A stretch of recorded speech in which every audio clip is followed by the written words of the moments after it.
There are the Avengers we all know, and then there are those we don't. Some of them are well-known characters you wouldn't expect to see, and some are completely new to comics and the Avengers.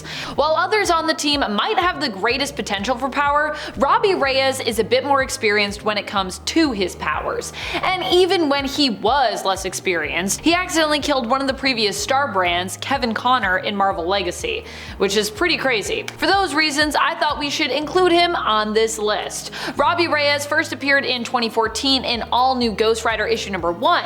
While debuting in the comics during the All New initiative, like the title claims, he is also an all-new Ghost Rider. During a street race gone wrong, Robbie was killed and ended up possessed by the ghost who haunted the car he was driving, becoming the new Ghost Rider. He joined up with the Avengers around 2018, joining them in their battle against the Dark Celestials. Personally, Robbie is actually one of my favorite Ghost Riders, and I think Ghost Rider in general as a character makes a great addition to the Avengers team. Ghost Rider's just so powerful. Weapon America is one of the members of a multiversal team of Avengers that we saw appear in Avengers Assemble Omega. This was a big comic with a lot of new Avengers, both in terms of characters who are new and new recruits to the team in general. First introduced, Weapon America is a member of the Howling Commandos on his Earth 20504. He seems to be a combination of multiple characters in terms of his appearance, abilities, and likeness, appearing as a blend of Captain America, Wolverine, with some nuke mixed in as well. He's got the nuke tattoo and everything. And also, yes, if you were wondering, this is one of the Avengers that's also part of Avengers Prime team. Loki Avengers Prime, not 2013 Avengers Prime. Next up, Mr. Sweeny, aka the Bruiser? Now, while the Bruiser isn't really an Avengers member technically, he did recently join up with the group in a way as an ally. We recently learned in the comics that the true identity of Mr. Sweeny was that of, yeah, Bruiser. Initially, the Bruiser was a villain who made his first appearance in the 80s in the comics in Avengers issue 201. That's the direct issue after the tragically iconic issue 200. Yeah, that issue 200. In issue 201 though, Jarvis actually takes on the Bruiser on his own. He finds out that the Bruiser has been terrorizing the neighborhood of the Bronx, and specifically Jarvis's mom, who lives there. In retaliation, Edwin Jarvis takes on the Bruiser himself, refusing to call the Avengers for a matter that he feels can just be easily handled with some help from himself by the neighborhood. Jarvis boxes the Bruiser and inspires the people in the neighborhood to unite and rise up against the Bruiser, and in the end, the Bruiser is basically forced to admit defeat and he ends up retreating. Now it seems years later, appearing as Mr. Sweeny, that the Bruiser has turned over a new leaf and instead of fighting against Jarvis has actually found employment as his assistant. I kind of love it. More an Avengers ally here than a straight up Avenger, but this was such a cute little cameo and like callback to the 80s, I just had to mention it. It's so random and I kind of love it. Although weirdly, this version of Nighthawk was actually a Mephisto creation. Kyle Richmond, or this version of him anyways, normally of the Squadron Supreme, ended up being recruited by the Avengers to help them in their fight against Mephisto. Perhaps it was because of his desire to do good as he is a hero, or his personal agenda against Mephisto, but for a time Nighthawk did join the team. Nighthawk is not normally considered to be a new character and has joined up with Captain America's Secret Avengers in the past as well during Civil War I, at least he did for a very short time, but technically that was a different Nighthawk, as this one is the one that is believed to have come into existence in 2018 as a construct that Mephisto created to be a member of Agent Phil Coulson's Squadron Supreme of America. Yeah. Oh, comics. I'm not exactly sure when this next member of the Avengers joined up with the team fully, specifically anyways, but I think in regards to the comics it would be somewhere around early 2023, when the multiversal Avengers were coming together as a team in the culmination of Jason Aaron's Avengers run. Yeah, Avengers Prime Multiversal Avengers, that multiversal Avengers. Captain Carter was one of the heroes who appeared there. Now if you are an MCU Peggy Carter or Haley Atwell fan like me, then you know Captain Carter from Multiverse of Madness and Marvel's What If animated series. But guess what? It also seems this character, or some other version of this character at least,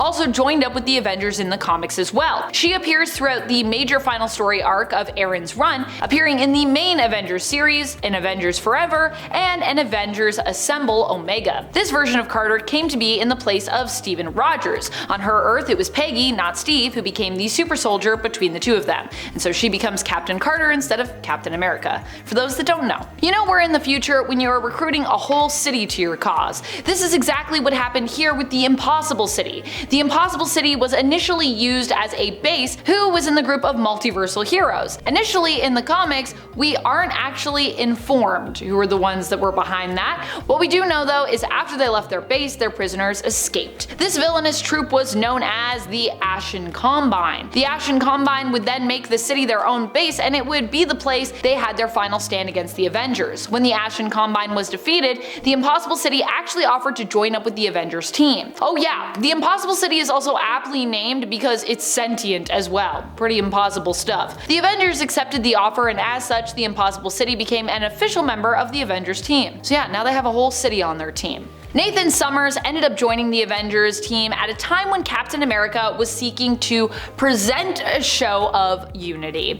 Hence, Cable ended up on the Avengers Unity division, which was meant to bring together the Avengers and X-Men after the events of Avengers vs. X-Men had created tension between the two superhero groups of Earth. Series-wise, the team was known as the Uncanny Avengers, with Cable joining up as early as issue 4. Technically, this is also volume 3 of Uncanny Avengers if you wanted to go find it yourself and give it a read. Cable is an extremely powerful telepath and telekinetic due to him being the offspring of X-Men member Cyclops and his wife, Mr. Sinister created clone of Jean Grey made from a spark of the Phoenix, Madeline Pryor. Despite Maddie being his birth mother, Jean has also kind of been like a mother to Nate after she was implanted with the memories of raising him, making him kind of like her retconned in a telepathic way son, with Maddie becoming more like kind of a surrogate in terms of her relationship with Nathan and just kind of how she's treated in the comics. I don't agree with it, but that's where it is. Formerly known to her as Baby Nathan, and back in the day as Baby Christopher. Constantly called Baby Christopher back in the day. And I feel like now when I call him Baby Christopher, people are like, do you know who we're talking about? It's Nathan Summers. And I'm like, yes, but remember when he was Baby Christopher? It's one of his names, so I guess it kind of makes sense. Joining up in the same issue as Nighthawk, who we talked about earlier, was Brandy Selby, aka the cosmic hero